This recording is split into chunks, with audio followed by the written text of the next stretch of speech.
ପିଲେ ଆମେ ଅତୀତରେ ବହୁ ଥର ଆଲୋଚନା କରିଛେ ଆମ ଦେହ ବିଷୟରେ। ମୋ ବିଚାରରେ ଆମ ଜାଣିବାରେ ସବୁଠୁ ବଡ଼ ଜ୍ଞାନୀ ହେଲେ ଚାଣକ୍ୟ।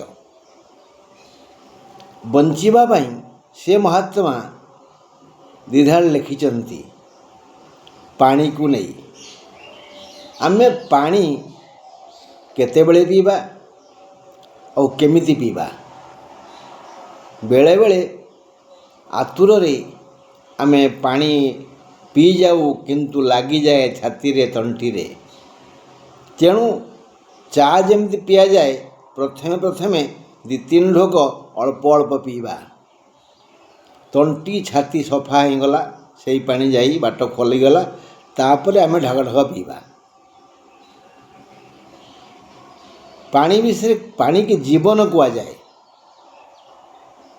ଆଗେ ଜି, ତାପରେ ବ, ବଞ୍ଚି ରହ, ତାପରେ ବସବାସ କର। ଆଗେ ଜି, ନହେଲେ ନାହିଁ ଜୀବନ। ପାଣିକୁ ଆମେ ପିଇବା କେତେବେଳେ ନା ରଜନ୍ୟାନ୍ତେ ପିବେତ ବାରି। ଚାଣକ୍ୟ ଲେଖିଲେ ରଜନୀ ଶେଷରେ, ରାତି ଶେଷରେ, ସୂର୍ଯ୍ୟୋଦୟ ସମୟରେ ଭୋରୁ ଭୋରୁ ଆମେ ପାଣି ପିଇବା। ତେଣୁ ବିଜ୍ଞମାନେ କହନ୍ତି, ହଁ, ନିଦ ଭାଙ୍ଗିଲା ଉଠିଲେ ଆଉ ଶୋଇବାନି, ପାଣି ପିଇବା। ପାଣି ପିଇବା ଟିକେ ଅଧିକ ପିଇବା। ଯାହା ପିଇବା ଏଇ 9ଟା ଭିତରେ ପିଇବା, ପରେ ଆଉ ପିଇବାନି। ଖାଇ ବସିଲା ବେଳେ ପାଣି ପିଇବା, ଖାଉଥିବା ପିଉଥିବା। କ'ଣ ଲେଖିଲେ ନା ଭୋଜନେ ଚାମୃତଂ ବାରି। ଖାଉଥିବା ପିଉଥିବା ବୋଇଲେ ଖାଦ୍ୟ ଆଉ ପାଣି ମିଶିକିରି ଯିବ। ଭୋଜନେ ଚ ଅମୃତମ୍ ବାରି। ସେଇଠି ପାଣି ଅର୍ଥ ଅମୃତ, ନ ମୃତ ଅମୃତ। ଜୀବନ ପାଇଁ, ଖାଦ୍ୟ ପାଇଁ, ପାକସ୍ଥଳୀ ପାଇଁ, କ୍ଷୁଦ୍ରାନ୍ତ୍ର ପାଇଁ, ଯକୃତ ପାଇଁ, ଲିଭର ପାଇଁ ପାଣିର ଆବଶ୍ୟକତା ସେଇଠି ବେଶୀ। ଖାଉଥିବ ପିଉଥିବ। ଭୋଜନେ ଚାମୃତଂ ବାରି ଭୋଜନାନ୍ତେ ବିଷଂ ଭବେତ୍। ଖାଇସାରି ଜମା ପିଇବନି। ମଝିରେ ଖାଉଥିବ ପିଉଥିବ, ଶେଷରେ ଟିକେ ପିଇଦେଲେ ଚଳିବ, କିନ୍ତୁ ଖାଇଲା ବେଳେ ନ ପିଇ ପରେ ଜମା ପିଇବନି। ଭୋଜନାନ୍ତେ ବିଷଂ ଭବେତ୍। ଅମୃତ ଆଉ ବିଷ ପରସ୍ପର ଶତ୍ରୁ। ଠିକ୍ ଆମର ଶନି ଆଉ ମଙ୍ଗଳଙ୍କ ପରି। ଜାତକରେ ଶନି ମଙ୍ଗଳ ଯେମିତି ଶତ୍ରୁ, ସେମିତି ଶତ୍ରୁ ହେଲେ କିଏ ନା ବିଷ ଆଉ ଅମୃତ। ଭୋଜନେ ଚାମୃତଂ ବାରି ଭୋଜନାନ୍ତେ ବିଷଂ ଭବେତ୍। ଅଜୀର୍ଣ୍ଣେ ଭେଷଜଂ ବାରି। ଯଦି ଅଜୀର୍ଣ୍ଣ ହେଇଛି, ଆମ୍ବିଳ ଢିକାର ଆସୁଛି, ଜାଣିପାରୁଛି ଭୋକ ନାହିଁ, ଅଜୀର୍ଣ୍ଣ ଜୀର୍ଣ୍ଣ ହେଇନି, ହଜମ ହେଇନି, ତାହେଲେ ପାଣି ପିଅ। ସେ ହେଉଛି ଭେଷଜ, ଔଷଧ। ଅଜୀର୍ଣ୍ଣେ ଭେଷଜଂ ବାରି। ହେଲା, ଟିକେ ଭୋକ ଲାଗିଲା, ଆମେ ଅନୁଭବ କଲେ ସବୁ ଜୀର୍ଣ୍ଣ ହେଇଗଲା। ଜୀର୍ଣ୍ଣେ ବାରି ବଳପ୍ରଦମ୍। ଖାଇବା ପୂର୍ବରୁ ଟିକେ ପିଇଦେବା। ଭୋକ ଲାଗୁଛି, ପାଣି ଟିକେ ପିଇଦେବା। ଏଇ ଭୋକଟା ସତ୍ୟ ଭୋକ କି ମିଥ୍ୟା ଭୋକ ଜଣାପଡ଼ିଯିବ। ପାଣି ପିଇଦେବା। ପିଇ ସାରିଲା ପରେ ବେଶ କିଛି ସମୟ ଯିବ ଖାଇବା। ବୁଝାହେଲା? ଅଜୀର୍ଣ୍ଣେ ଭେଷଜଂ ବାରି ଜୀର୍ଣ୍ଣେ ବାରି ବଳପ୍ରଦମ୍। ବୁଝା ପଡ଼ିଲା ତ?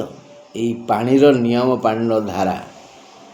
ଆଉ ଭୋରୁ ଭୋରୁ ପାଣି ପିଇବା। ରାତିରେ ଆମେ ଶୋଇଛେ, ପାଟିର ଯେଉଁ ଦୁର୍ଗନ୍ଧ ତାକୁ ଦୂର କରିବା ପାଇଁ ପ୍ରାୟ କୁଳୁ ଫୁ ଫୋପାଡ଼ି ଦେଉଛେ। ନାହିଁ, ବେଡ଼ରୁ ଉଠି ଯେଉଁ ଲାଳ ପାଟିରେ ଅଛି, ଟିକେ ଆଣିକିରି 2 ଆଖିରେ ଲଗେଇବା। ଆଖିର ପାୱାର ବଢ଼ିବ। 1 ମିନିଟ୍ ପରେ ପାଣି ଢକ ଢକ ପିଇଦେବା। ସେ ପାଣି ନଷ୍ଟ କରିବା। ବାସି ପାଣି କହନ୍ତିନି, ବାସି ପାଣି ପିଇ। ତାପରେ ମୁହଁ ଧୋଇବା। ସେ ଯେଉଁଟା ଆଖିରେ ଲଗେଇଲେ ଆଖିକି କପାଳକୁ ଧୋଇବା। ଦେହ ସୁସ୍ଥ ରହିବ। ଏଇ ଶନି ମଙ୍ଗଳ କଥା କହିଲି ନା, କାଲି କହିଥିଲି।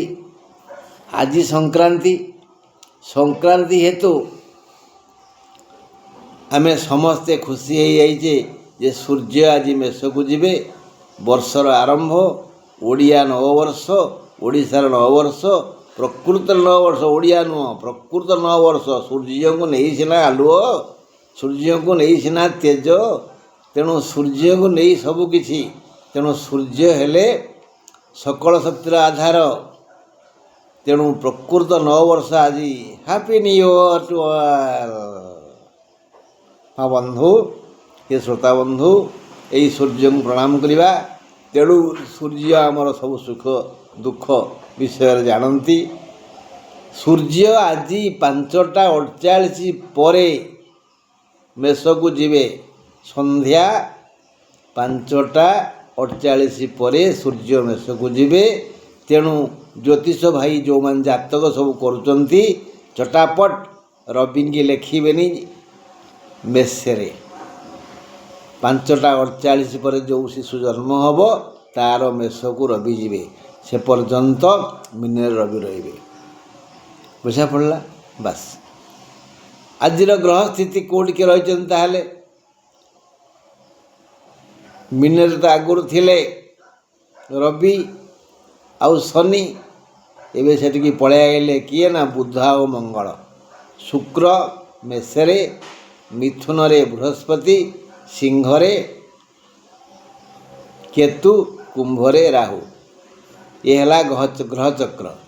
ହେଲେ ଆଜି ସୂର୍ଯ୍ୟୋଦୟ କେତେବେଳେ ହେବେ ବୋଇଲେ 15 ତାରିଖ ବୁଧବାର ସୂର୍ଯ୍ୟ ଉଦୟ ହେବେ 5ଟା 30। ଆମେ ଆଜି ବୁଧବାର ଆଲୋଚନା କରିବା ନା।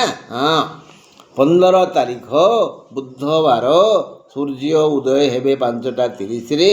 ଅଷ୍ଟ ହେବେ 6ଟା 3 ପରେ।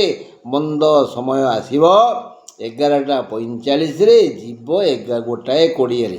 ମାନେ ମନ୍ଦ ସମୟ ଦିନ 11ଟା 45ରୁ 1ଟା 20 ଯାଏ। ଅସ୍ତ ହେବେ ଦିନମଣି 6ଟା 3 ପରେ। ଉଦୟ ହେବେ ଭାସ୍କର 5ଟା 30 ପରେ। ବାରରାଶି ଆଲୋଚନା କରିବା। ପିଲେ ମନ ଦେଇ ଶୁଣ, କ୍ଲାସ୍ ସମୟରେ ପାଟି କରନି। 15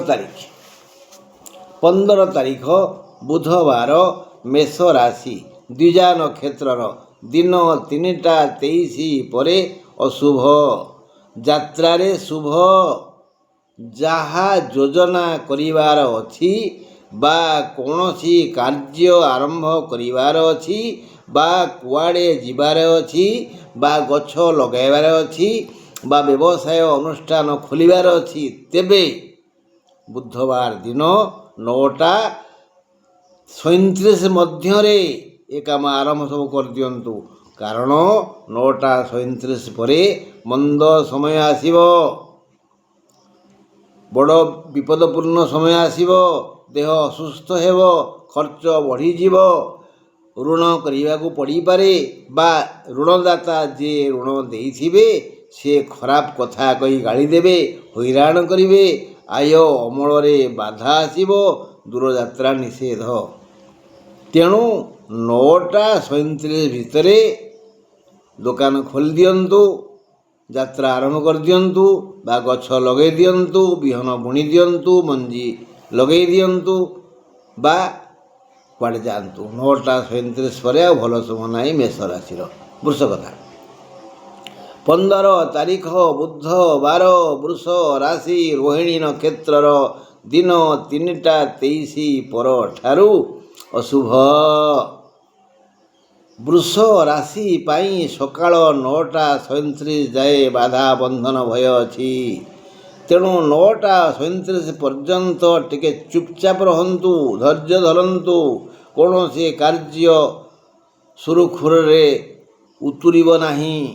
ଜମା ଅଧୈର୍ଯ୍ୟ ହୁଅନ୍ତୁନି। ତା ପରଠାରୁ ଭଲ ସମୟ ଆସିବ। ତା ପରଠାରୁ ଶତ୍ରୁକୁ ପରାହତ କରି ବିଜୟୀ ହେବେ, କର୍ମ ତତ୍ପର ହେବେ, ଆୟ ଅମଳ ପାଇଁ ଧାଁ ଦୌଡ଼ କରିବେ, ବିବିଧ ଆୟ କରିବା ପାଇଁ ସୁଯୋଗ ଆସିବ। ଏକ ଶାନ୍ତ କାନ୍ତ ଦୁଗ୍ଧବତୀ ଧେନୁ ଆଣି ବିଧାତା ଆପଣଙ୍କ ଗୋଠରେ ବାନ୍ଧିଦେବେ 9ଟା 37 ପରେ। କହିଥିଲି ଗାଈ ମୁହଁରେ କ୍ଷୀର। ତେଣୁ ଏ ଗାଈକି ଖୁଆଇ ପିଆଇ ଗାଧେଇ ପାଧେଇ ଦେଇ ଯତ୍ନ ନେଲେ, ଆଉ ଠିକ୍ ସମୟରେ ତାକୁ ଗେଲ କରି ଟିକେ ଦୁଗ୍ଧ ଦୋହନ କଲେ, ସେ ଦୁଗ୍ଧର ବନ୍ୟା ଆପଣଙ୍କ ଘରେ ଆପଣଙ୍କୁ ମହା ଆନନ୍ଦ ଦେବ। ମାନେ ସବୁ ସୁଖ ସମୟ ଆସିବ ସକାଳ 9:37 ପରେ। ସେଇ ବ୍ୟବସାୟ ହେଉଛି ଆପଣଙ୍କର, ବୃତ୍ତି ହେଉଛି ଆପଣଙ୍କର, କର୍ମ ହେଉଛି ଆପଣଙ୍କର ଦୁଗ୍ଧବତୀ ଧେନୁ। ତାକୁ ଦୁହିଁବା କାମ ଆପଣଙ୍କର। ଯିଏ ଭଲ ଦୁହିଁ ପାରିଲା, ଯେତେ ଦୁହିଁ ପାରିଲା ସେତେ ଧନୀ ହେବ, ସେତେ ଦୁଗ୍ଧ ରୂପକ ଧନ ତା ଘରେ ଜମା ହେବ। ହଁ, ହେ ମୋର ଭାଇ ବନ୍ଧୁ କୁଟୁମ୍ବ, ବୃଷ ରାଶିର ବନ୍ଧୁ, ଦିନ 9:37 ପରଠାରୁ କର୍ମ ତତ୍ପର ହୁଅନ୍ତୁ। କିନ୍ତୁ ଧର୍ମରେ ମନ ଦେବେ, ସବୁବେଳେ ମନେ ରଖିଥିବେ ବଡ଼ ହେବା ଭଲ କଥା, କିନ୍ତୁ ଭଲ ହେବା ସବୁଠୁ ବଡ଼ କଥା। ମିଥୁନ ପାଖକୁ ଯିବା। 15 ତାରିଖ ବୁଧବାର, ମିଥୁନ ରାଶିର ପୁରୁଷମାନଙ୍କର ଘାତଚନ୍ଦ୍ର। ଦିନ 3:23 ପରଠାରୁ ଆର୍ଦ୍ରାର ଶୁଭ। ଶତ୍ରୁ ବୃଦ୍ଧି କଥାଟେ ନାହିଁ। କହିବା ଲୋକ ବଡ଼ ନୁହେଁ, ସହିବା ଲୋକ ବଡ଼। ଏଣୁ ସକାଳ 9:37 ଯାଏ ସହିଯାଆନ୍ତୁ, ସବୁ କଥା ସହିଯାଆନ୍ତୁ। ଯିଏ ଯାହା କହୁଛି ଏ କାନରେ ପୁରେଇ ସେ କାନରେ ବାହାର କରିଦିଅନ୍ତୁ ଢୁ। ତାପରେ ଆମେ ପୁଣି ହେଇଯିବା ଯେ ସକାଳ 9:37 ପରେ ଜଞ୍ଜାଳ ତା ବାଟରେ ଚାଲିଯିବ। 9:37 ପରେ ପରେ ଧୀରେ ଧୀରେ ଶୁଭ ସମୟ ଆସିବ। ସୁସ୍ଥ ସବଳ ଲାଗିବ, କର୍ମ ଚଞ୍ଚଳ ହେବେ, ଆୟ ଅମଳ ବଢ଼ିଯିବ, ଯୋଜନା କରିବେ ସଫଳ ହେବ। ଏ ଯୋଜନା ସଫଳ କରିବା ପାଇଁ ଆପଣଙ୍କୁ ଟିକେ ଅକ୍ଳାନ୍ତ ପରିଶ୍ରମ କରିବାକୁ ପଡ଼ିବ। ଆୟ ଅମଳରେ କିଛି ଅସୁବିଧା ନାହିଁ, ସେ ଦ୍ୱାର ଆପଣା ଛାଏଁ ଖୋଲିଯିବ। ତେବେ ଖଟିଲେ ଖାଇବେ, ଠିଆ ହିଁ ବୁଣିଥିଲେ ବସିକିରି ଖାଇ। କର୍ମ କର୍ମ କର୍ମ, ଏ ଚିନ୍ତା ଯେମିତି ଆସେ, କାରଣ ଏ ପୃଥିବୀର ନାଁ ପୁରା କର୍ମଭୂମି। ବାସ୍, କର୍କଟ କଥା। କଥାଟା ଭଲ ନୁହଁ, କର୍କଟ ପାଇଁ କଥାଟା ଭଲ ନୁହଁ। 15 ତାରିଖ ବୁଧବାର, କର୍କଟ ରାଶିର ଘାତ ବାର। ମୂଳରୁ ଘାତ, କାରଣ ବୁଧ ଗ୍ରହ ଗୋଟିଏ ମାତ୍ର ଗ୍ରହ ଯିଏକି କର୍କଟ ରାଶିକୁ ନକଲା ଅବସ୍ଥା କରେ। ବୁଧର ଅନ୍ତର୍ଦଶାରେ, ପ୍ରତ୍ୟନ୍ତର ଦଶାରେ କର୍କଟ ରାଶି ମାନେ ଆଖି ଲୁହକୁ ସାକ୍ଷୀ କରି ବଞ୍ଚନ୍ତି। ସମସ୍ତ ତେଜ ଉଭେଇଯାଏ, ସବୁ ବୁଦ୍ଧି ବିନାଶ ହେଇଯାଏ। ବୁଦ୍ଧି, ବିବେକ, ଜ୍ଞାନ, ବଳ, ଧନ, କଳ, କୌଶଳ ସବୁ ହରଣ କରି ନିଆଯାଏ ସେଇ ଗୋସେଇ ଖିଆ ବୁଧ। କାର? କର୍କଟ ରାଶିର। ତମର ନୁହଁ କି ମୋର ନୁହଁ। ତେଣୁ ବୁଧବାର କର୍କଟ ରାଶି ପାଇଁ ଘାତବାର। ଦିନ 3:23 ପରଠାରୁ ପୁଷ୍ୟା ନକ୍ଷତ୍ରର ଅଶୁଭ, ଯନ୍ତ୍ରଣା ଜର୍ଜରିତ ଦିନ। ଦିନ 9:37 ଯାଏ ଶାରୀରିକ ଓ 9:37 ପରଠାରୁ ମାନସିକ ଯନ୍ତ୍ରଣା ବଢ଼ିଯିବ। ସକାଳୁ ସକାଳୁ ଶାରୀରିକ ଯନ୍ତ୍ରଣା ବୋଇଲେ ଆମେ ବୁଧବାର କଥା କହୁଛେ। ମଙ୍ଗଳବାର ଦିନ ସମସ୍ୟା ଥିବ କିଛି, ଏ ଯେଉଁ ରୋଗ ବ୍ୟାଧି ଥିବ ମଙ୍ଗଳବାର ଦିନ, ସେ ଭଲ ହେଇନଥିବ। 9:37 ପରେ ଯାଇ ଦେହର ଯନ୍ତ୍ରଣା କମି କମି ଆସିବ, ତାପରେ ମାନସିକ ଯନ୍ତ୍ରଣା ଆରମ୍ଭ ହୋଇଯିବ। ବାସ୍, ପୁରୁଣା ରୋଗ ଥିଲେ ବାଧିବ। ଏଣେ ପୁଣି ଘାତବାର। ସୁତରାଂ ବହୁ ଶୁଣି ପଦଅଧେ କହନ୍ତୁ, ବହୁ ବିଚାରି ନିଷ୍ପତ୍ତି ନିଅନ୍ତୁ। କାହାକୁ ବି ବିଶ୍ୱାସ କରନ୍ତୁନି। ଆଜି ନିଜ ଲୋକ ବି ଧୋକା ଦେବେ, ହଇରାଣ କରିପାରନ୍ତି। ଆଉ ଯେ ପରଲୋକ, ସେ ତ ଅପମାନିତ କରିବେ। ତେଣୁ ସାବଧାନ। କିଏ? କର୍କଟ ରାଶିର ଜନତା ସାବଧାନ। ଆଦୌ ଭଲ ଦିନ ନୁହେଁ ବୁଧବାର। 15 ତାରିଖ ବୁଧବାର, ସିଂହ ରାଶି, ପୂର୍ବ ଫାଲ୍ଗୁଣୀ ନକ୍ଷତ୍ରର। ଦିନ 3:23 ଠାରୁ ଅଶୁଭ। ଦିନ 9:37 ଯାଏ ସୁଖ ଓ ଆନନ୍ଦ, ଶାନ୍ତି ଓ ଲାଭ ହେବ। ମାନସିକ ଶାନ୍ତି ମିଳିବ, କର୍ମରୁ ସୁଖ ପାଇବେ।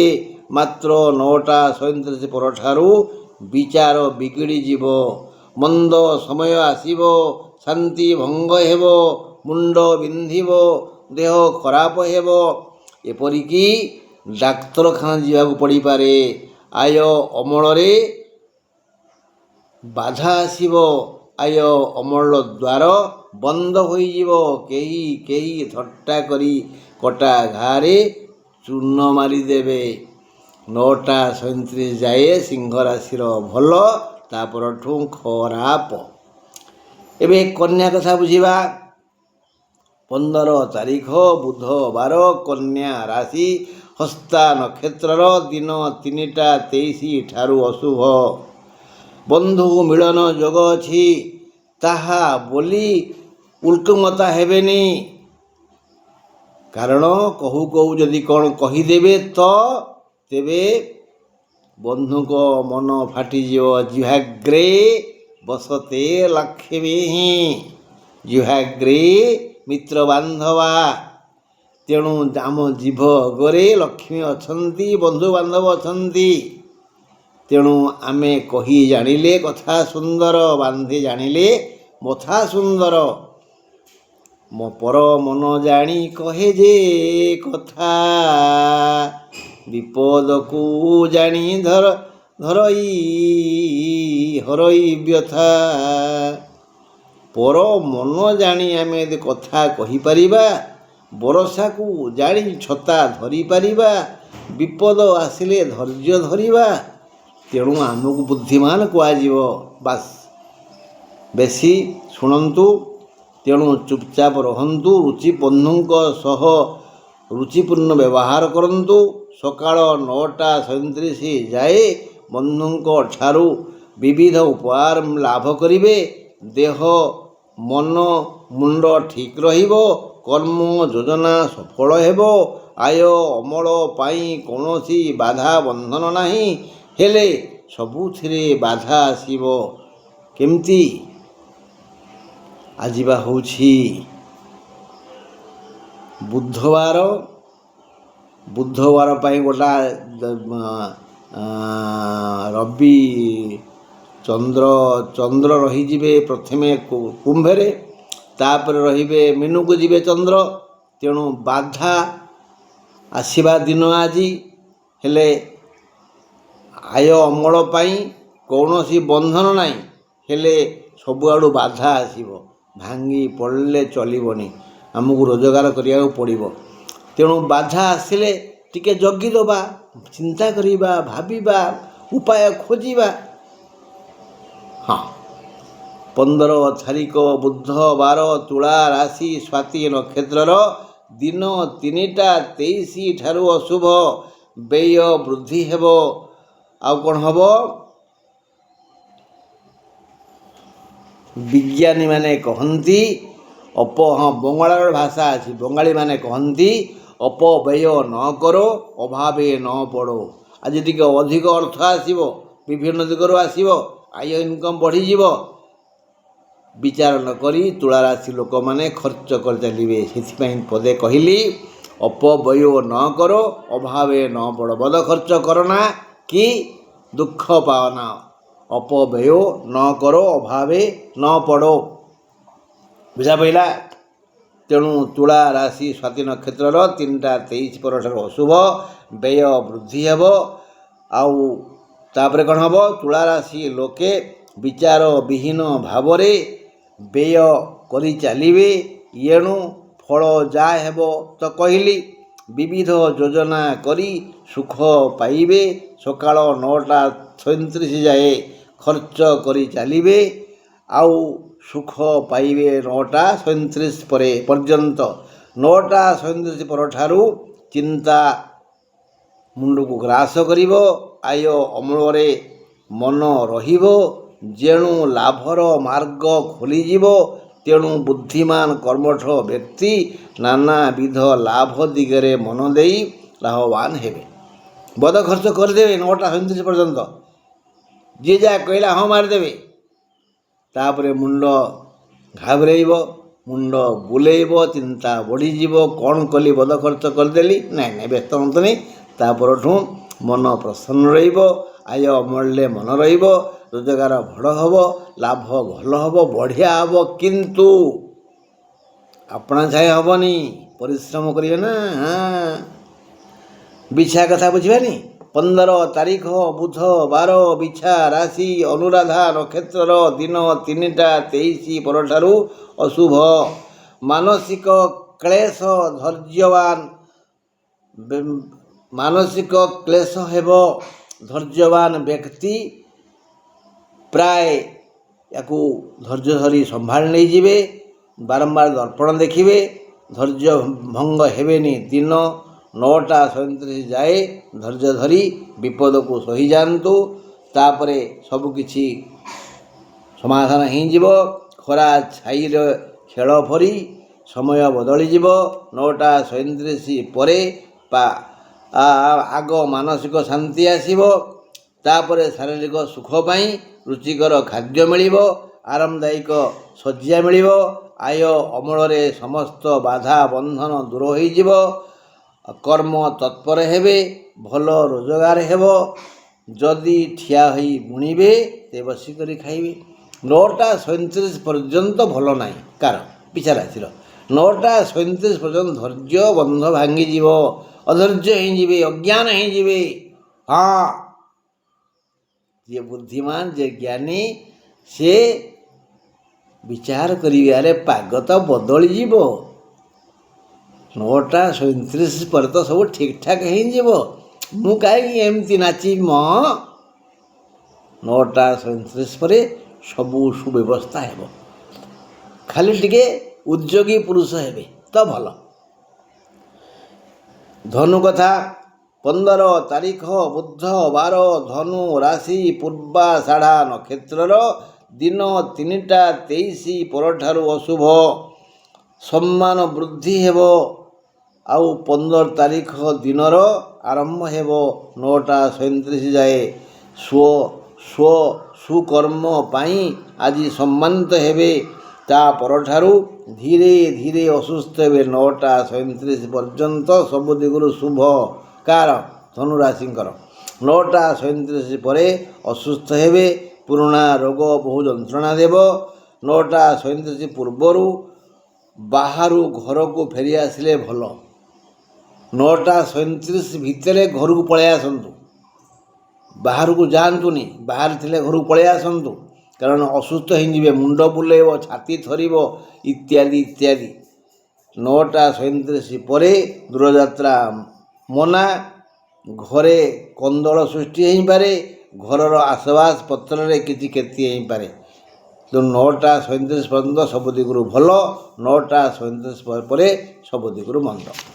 ଏବେ ବୁଝିବା ଧନୁ ପରେ ମକର କଥା।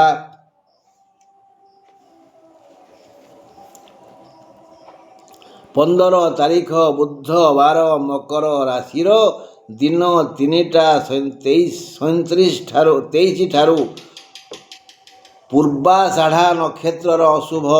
ପ୍ରସନ୍ନତା କହିଲେ କହିବ କହୁଛି, ମାନେ ମୁଁ ଦୀପଦ ଏବେ କହିବି, ଯାହାଫଳରେ ଟିକେ ବାଧିବ। ଶୁଣ, କହିଲେ କହିବ କହୁଛି, ଦିନ 9ଟା 37 ପରଠାରୁ ଶୁଭ ସମୟ ଆସି ଆନନ୍ଦ ଦେବ।